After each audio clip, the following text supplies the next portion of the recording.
And as we started, so it was started Muslim Dichusa with on a lighter note, and especially Chodesh Adar with the end of Chodesh Adar. And now there's a build-up. The simcha we start out with, every day you have to have more simcha. So in my kollel, for example, I tell the guys every night somebody's got to bring another joke. We started with that. So this week, one of my guys told me that what they tell the boys in yeshiva now is that this year, instead of stealing the avikoimen, they should steal the eggs. Actually, it started going down. So Now, yeah. this must have been like a few weeks ago. Anyway, getting back to where we're holding the 24th Perek of Tanya, and we said these prokem that we're learning now is the secret of how easy it is to do all the mitzvahs and keep away from all the averos, even though it doesn't look so easy as it sounds, and for most people it isn't that easy. So the Baal Times give us tools to figure out, to understand how to make it very easy. So we started out in the last program explaining that we really heard from Hashem two things: Anochi and Lo Yilecha, the first two of the Zeres Dibros. That's it. That was enough for us. And Anochi Hashem Lakecha, if Hashem is so Asher Tzich Meretz Mitzrayim, who cares about us and took us out of Mitzrayim. So we owe our whole life, our whole individual and national life to Hashem, and therefore whatever He says is what we got to do. If a king tells you to do something, you do it and finish. That takes care of all the remarkments, as I say. If you really keep focus that in mind, then you'll do whatever He tells you. The second thing we heard from Hashem is we shouldn't be Ovid Avodah Zarah, Lo Yilech Alem Echem Al Panai, and that should keep a person away from all the averos. Now, for most people, they don't even know what Avodah Zarah is. Baruch Hashem. Chazal will mispalel, they daven. The time of Gemara it says that the Yetzer Hara Avodah Zarah was so powerful that they begged Hashem to get rid of it. And they got rid of it. Maybe a few Meshugam out in who knows where, maybe we still hold on to it. But we really don't know what it's all about. We don't know the tremendous craving to pull out a little getchka from your pocket and bow down to it. You don't understand what this all means. Maybe a little bit of Avodas Kachavim is us. We do understand a little better the whole system of the shefa that comes in this world from the so down to us has to go through different levels. Hashem is infinite, we're finite. It goes through different olamais, spiritual worlds, and it gets down to the angels, the malachim, and it actually goes down to the stars and planets and the galaxies. I think this week, one day, some satellite or something that went towards the end of the galaxy of our galaxy or the solar system, was able to take pictures and find another trillion galaxies. And they had like a picture of it. Like what's out there is amazing. And all that is created for us. We once explained how we sitting down over here in this room are affected by these galaxies out there. And we are.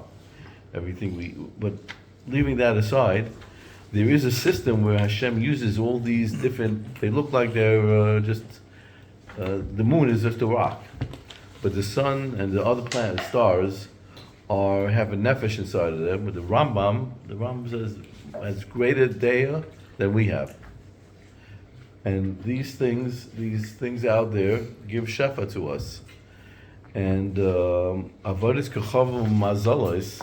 One of the things they did is when they learned at that in those days they knew which star, which planet, and what type of shefa they would like, and how to sort of bribe it and get it, even though it's not intended for them. And they give a nice mashal. There's some king who has messengers, and to carry out different things, will give them certain responsibilities, and they have to really follow what the king says, or the president, and you have governors and you have mayors. So if you get connected to someone lower down on that totem pole, and you buy them some cigars, and they'll do what you want, even though it's not exactly what the Melech told them to do. So the guy figured out this trick, and instead of doing what Hashem wants, they just brought presents to the lower down messengers, and that's how they're able to draw some of the shefa down. we Lamal from Mazel, Jews don't. We tap into much higher than all this, so we don't. It's not our headache. But Lamasa, Avodah Zarah isn't really relevant to us today. So how could it be that remembering that Hashem told us don't serve our Avodah Zarah, that's going to stop me from doing whatever, doing any one of the 365 Averas? How's that going to help? So the Baal Tanya in Perek is going to retranslate what Avodah Zarah means, and it's not what we think it means. Some guy bowing down to a getchka or whatever. And he's going to teach us that. We'll start. Say you see it inside. You don't have it inside, so I'll read it out. Read the words. Now, to understand what does Avodah Zarah mean. So the words Avodah Zarah is Avodah, which is Zar, different. It's like a Zar, a stranger, strange Avodah. It's not so much the mice as much as it is the intent. Yeah, but it's not intent to serve anything other than Hashem. A person can believe in Hashem and not any, and yet. No, I'm saying so you could do theoretically a mitzvah, not have it lishma, but be avodah zarah.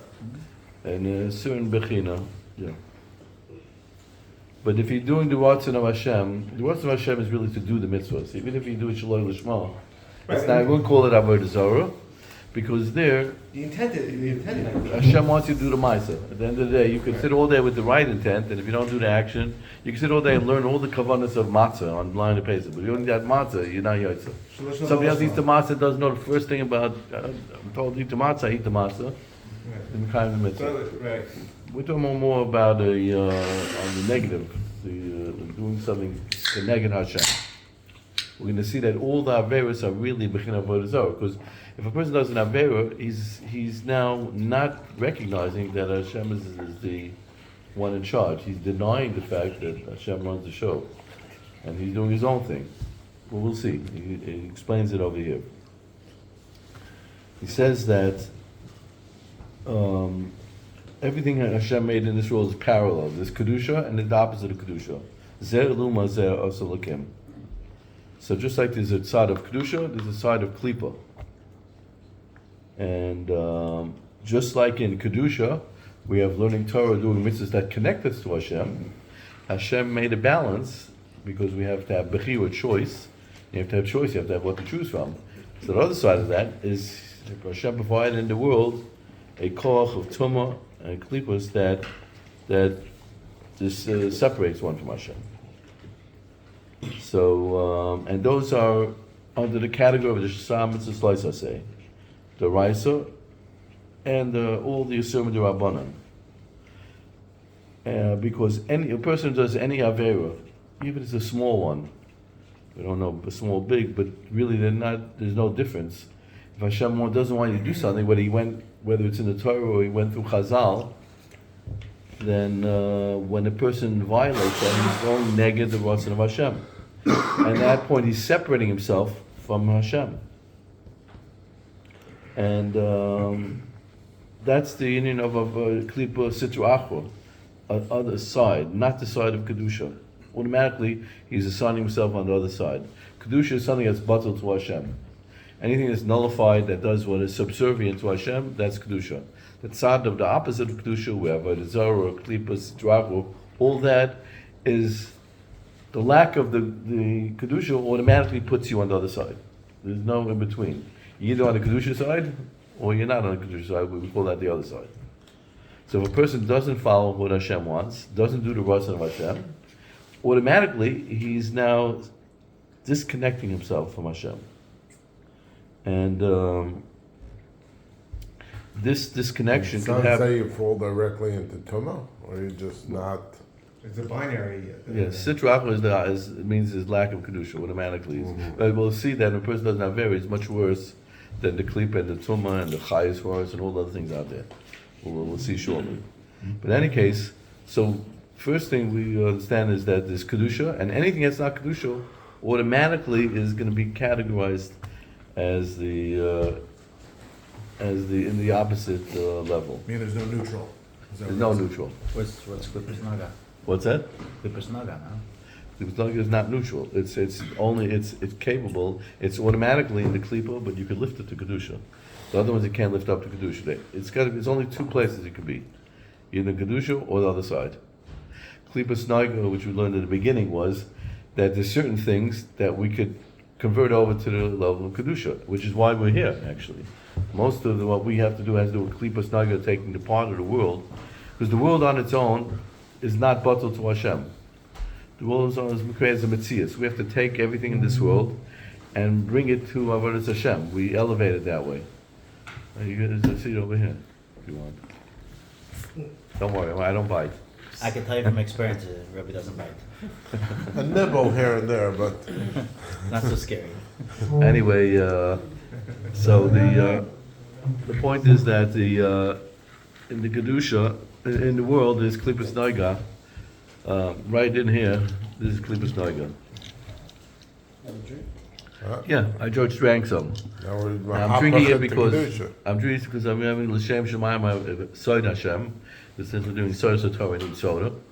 And secondly, I got to be up tonight, and I have a camera crew coming to my car at 4:30 in the morning, so I got to be really up.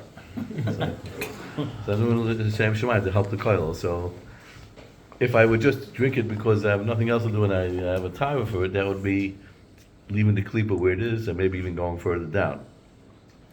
So everything you do is neutral. The world is neutral, meaning it's in the negative place.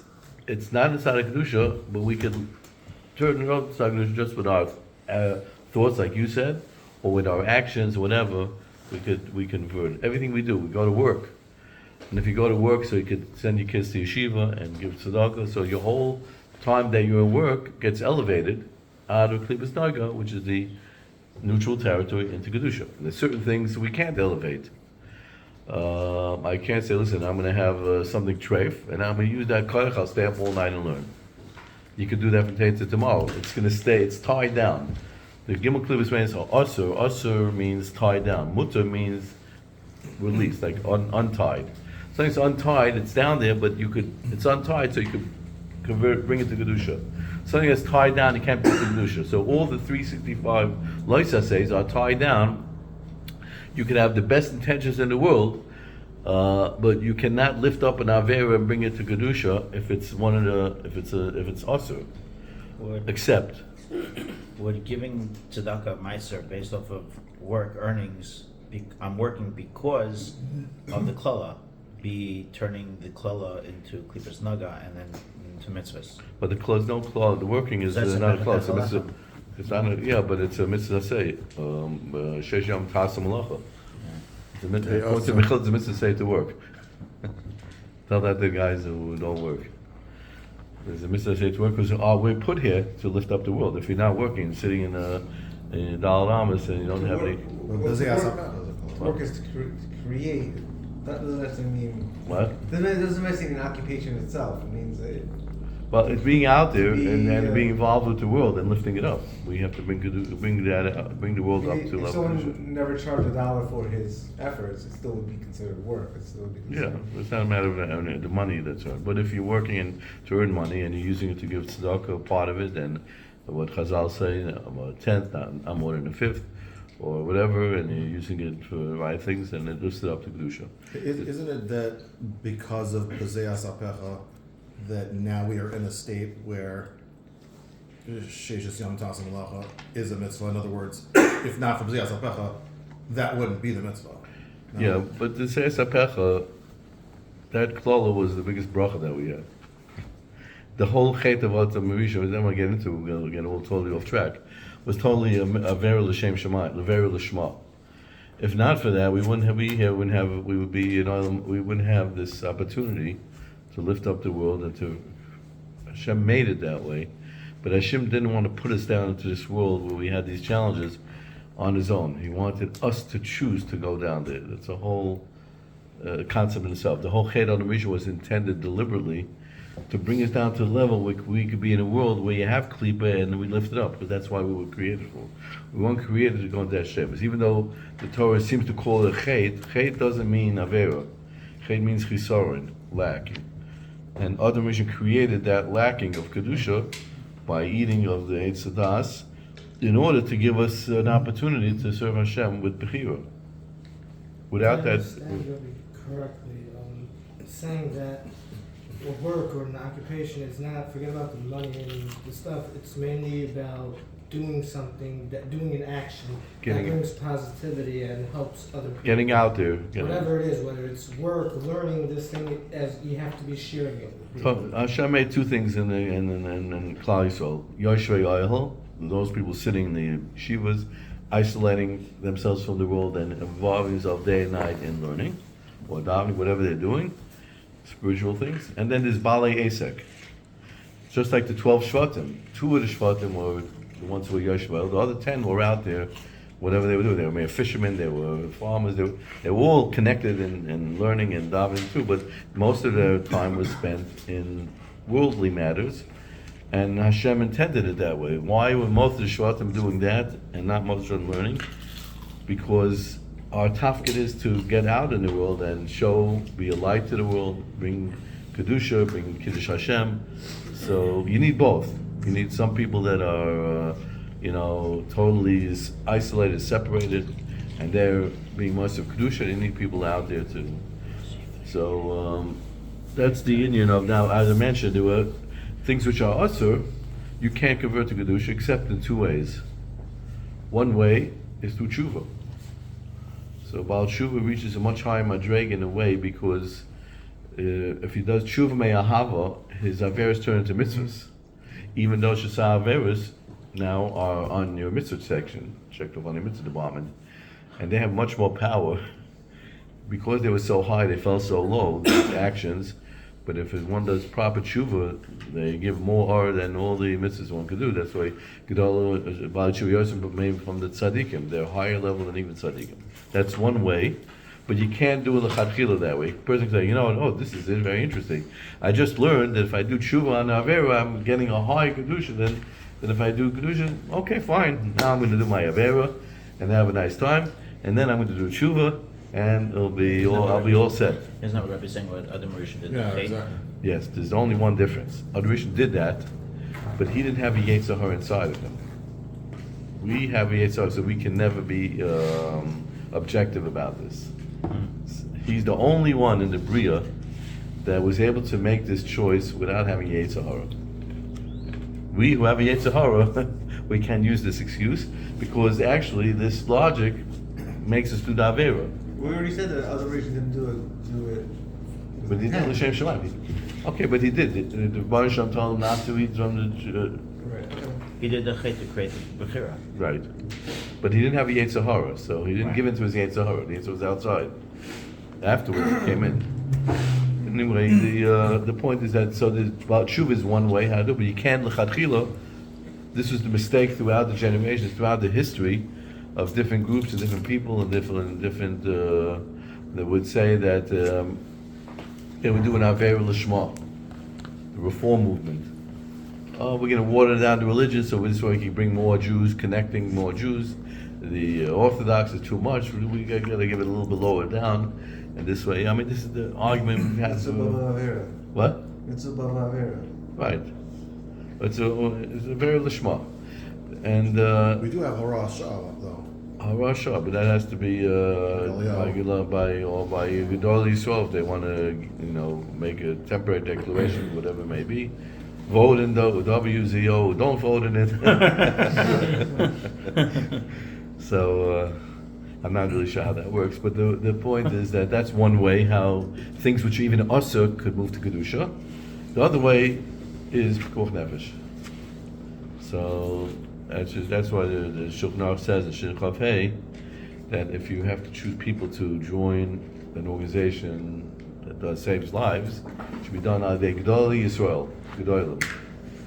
The Baal Tanya himself was the ones who were running, I think, and his yarmulke fell off. So we were going for your letters to get her something. And I was on Shabbos. The tzaddikim, if they would find an opportunity to save someone's life on Shabbos, that'd be le'elo, because that's the only time they have any shachas to something that has to do with the Isurim. And there, by Pikuach Nefesh also, the Isur turns into, it's a mitzvah. Those are two exceptions. But primarily, we're in this world here to lift up the Olam Hazeh and bring it to Kedusha. But until then, everything is inside of Sitra Achra. It's on the other side. It's not Bota to Hashem, it's not Kedusha. So the Baal Tanya, let's get back into this, so you drifted off a little bit, that anyone who does an Avera, even if the Rabban, a small one, he's doing not the Ratzon of Hashem. And he now is no longer, he's separating himself from Hashem. Whether he does it in his thought, mind, Machshava, Dibur, or Maisa, it doesn't matter. And since he's doing this Avera, even a little Avera, his whole Neshama, his Midas, his Malchim, and everything in him is all at that point joined in the Sitra Achra category. And that's called Avodah Zarah. And it's called Avodah Zarah. And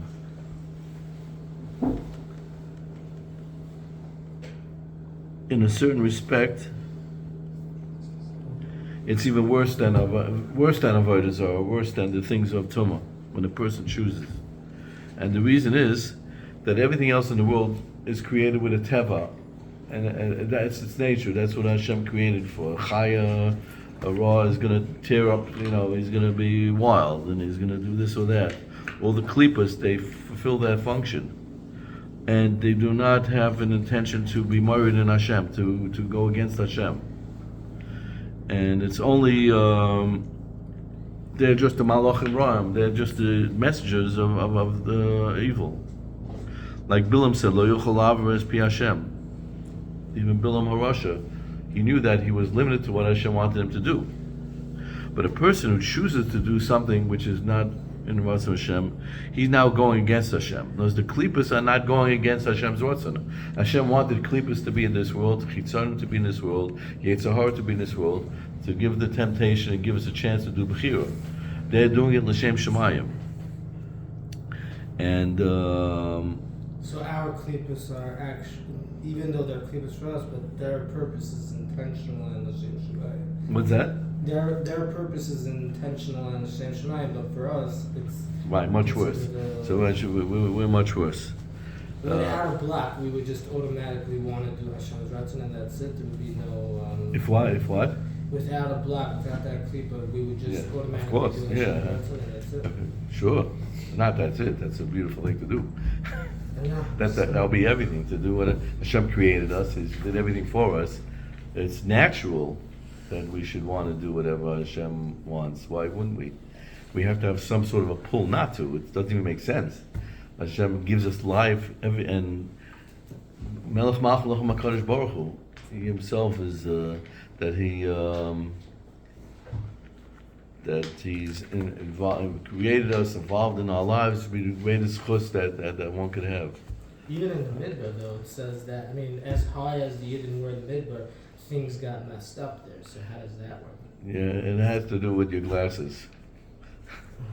Depends how. If you read it on the surface, it sounds pretty bad. But if you read it in the eyes of Chazal, halavai, our mitzvahs should be like their averos.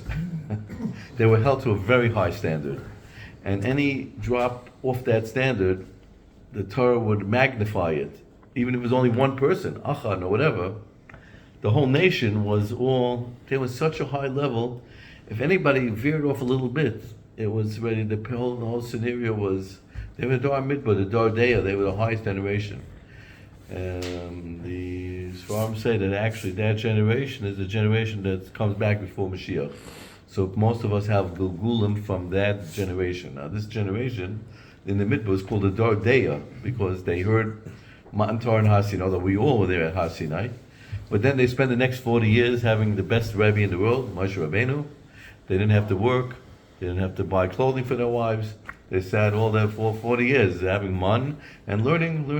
They were Leila. So even though we read Bom Shana Akad Badar 40 years, they're giving trouble to Hashem, it's totally exaggerated, and it's important because Hashem holds us to a much higher standard.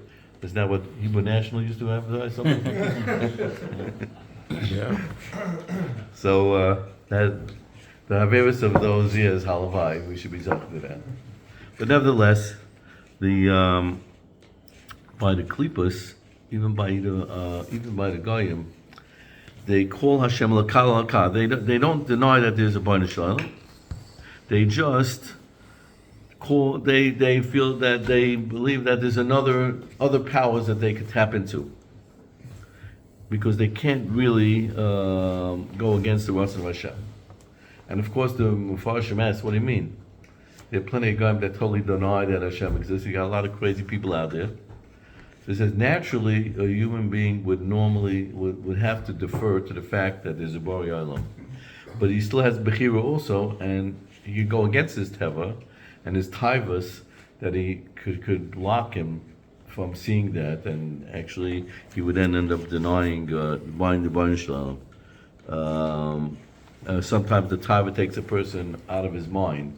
It says Ruach Shtus. We learned, we'll see, I think we'll say it over here. We'll learn afterwards how could a person do an Avera. If a person recognizes that everything he does is going to either be an action that connects him to Hashem or not, why in the world would anybody do an Avera? That's the whole Charta B'Chaim. But why? How could a person do an Avera? Well, that's what is the need of saying that? That's the whole. We're going to learn this Perek, to say it outside now, that the Gemara says you can't do an Avera unless what comes into you is a Ruach Shtus, some silliness. If you use your mind, you can never do an Avera. But Ein Adam Chot Element Nichnas by Ruach Shtus. A person cannot do an Avera unless some silliness comes into his head and it distracts him from thinking straight. Because if you think straight, it's impossible to do an Avera. And we'll see what do you have to think straight that keeps you from doing an Avera, and what the Ruach Shtus covers you. We'll see that in a few minutes. So anyway, even the Goyim and the Klippas, they recognize the Borei Olam. They just they recognize there's other powers as well. They're kofer in the Achdus of Hashem. We recognize that Shema Yisrael Hashem again Hashem Echad, that there's only one. Everything comes from HaKadosh Baruch Hu directly. He didn't assign anything to anyone else. The Goyim they come their shefa through the different levels, and that according to this machlokes Rishonim, if that's also for them or not. But they're not. Again, at the end of the day, the Goyim are not kofer in Hashem, and so therefore, if a person, a Yid comes and he's over on the Ratzon Hashem, he does an Avera, even a small one, even a D'Rabbanan, he's much, much worse than the Sitra Achra and the Klippas that are called Avodah Zarah and Olkem Acherim. And he's the ultimate separation from the Yichud and Achdus of Hashem, much more than the Klippas themselves. And as we said, this is the reason Eidan Avera came Nichnas by Ruach Shtus, because the Shtus covers the fact that he has an Amun in Hashem. Because really, if a person thinks about it, nobody wants to be disconnected from Hashem. We all are ready to give our lives for that. In a time of persecution, we may mention this many times, all of Yidden from all walks of life, religious, not religious, they may not have wanted to live like a Jew, but most of them, we'll see those that don't, most of them want to die like a Jew. And if it comes down to challenging our etzem connection to Hashem, people will give their lives. So if they have to bow down to an avodah zarah, so to speak, or whatever it may be, they would give their lives. For the last 2,000 years, this is the way it was. And they wouldn't bow down to that getchka, even if it was only an action in their mind, they were laughing at this whole thing. But even just to do it in their maisa, even though they would afterwards do tshuva, even just to save their life, most people gave their life for it. Those that didn't was because the reasons why almost all Jews have to, it's natural inside the person to not challenge this part, this connection to Hashem, unless a person ate non-kosher foods and didn't do tshuva.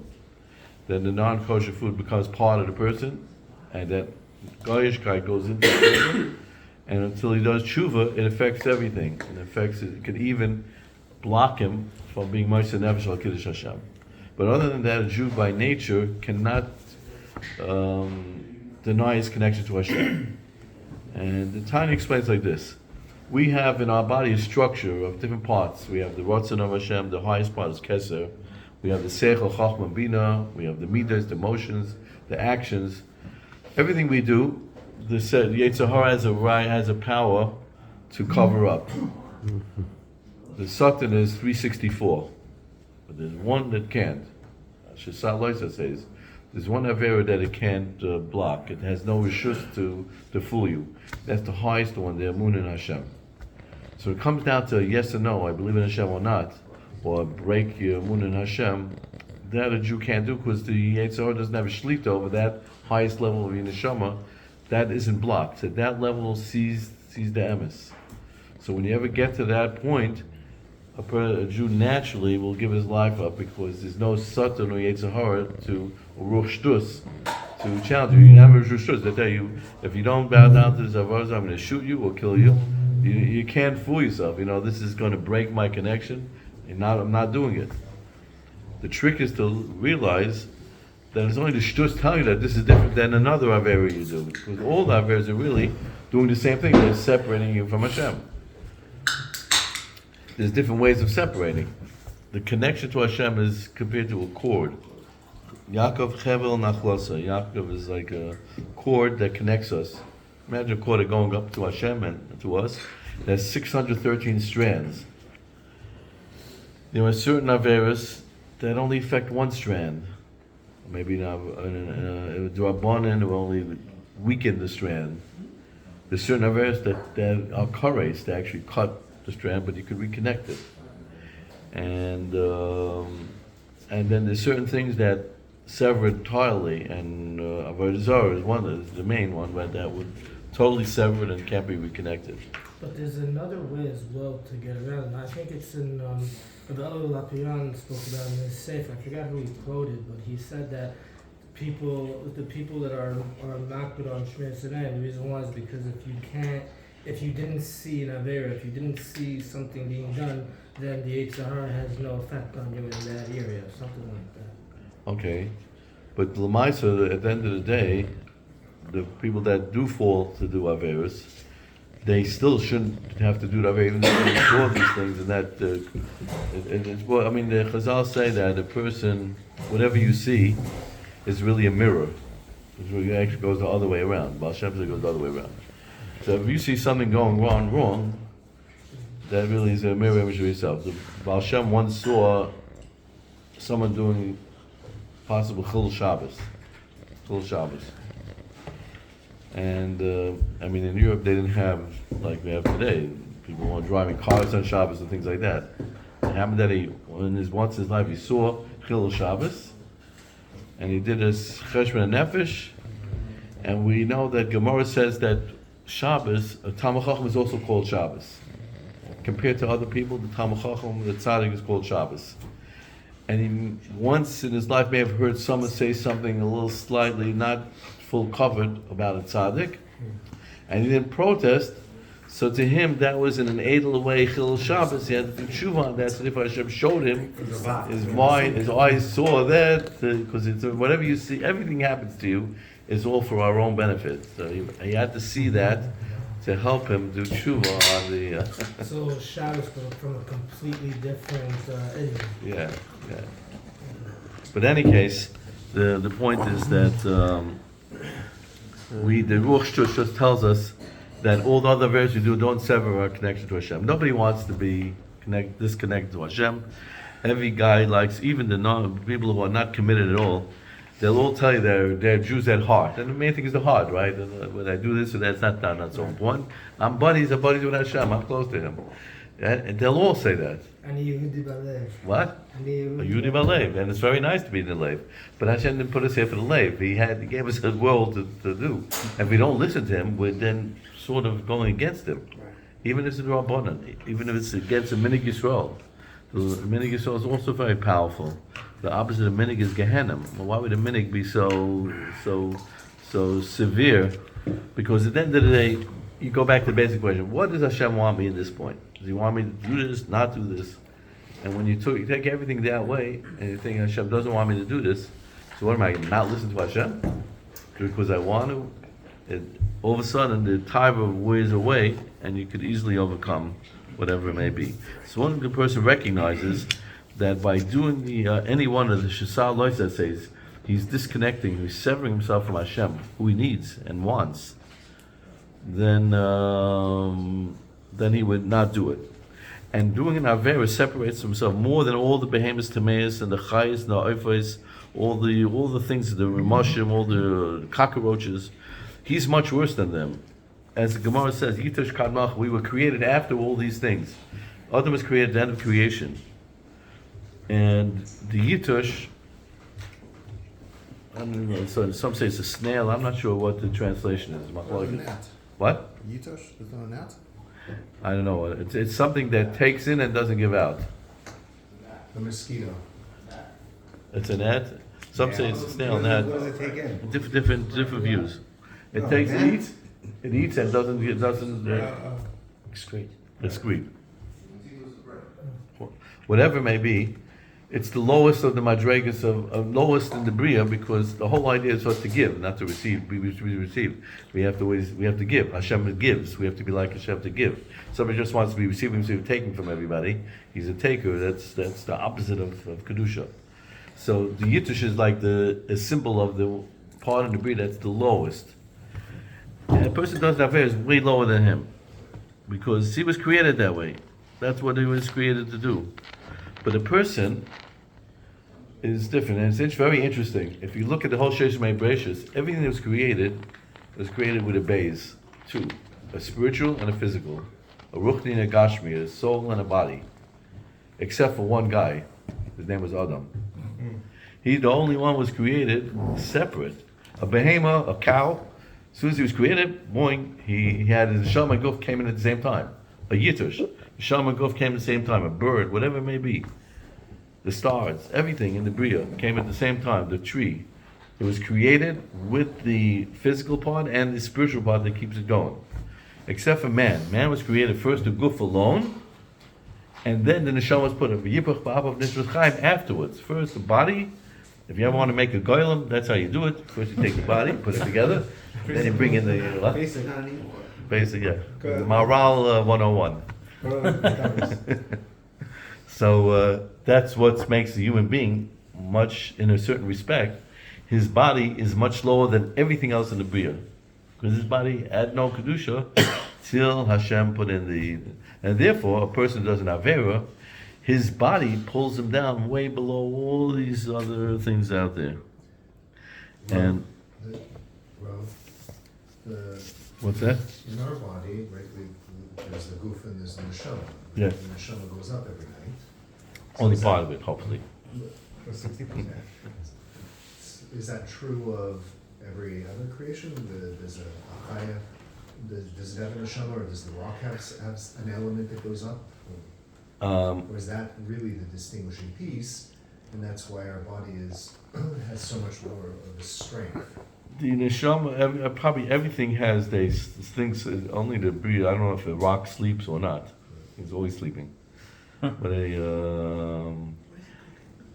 the animals, I think you have to interview them and find out what they dream, what they dream about. They may have studies, because when a person dreams, they could measure certain things.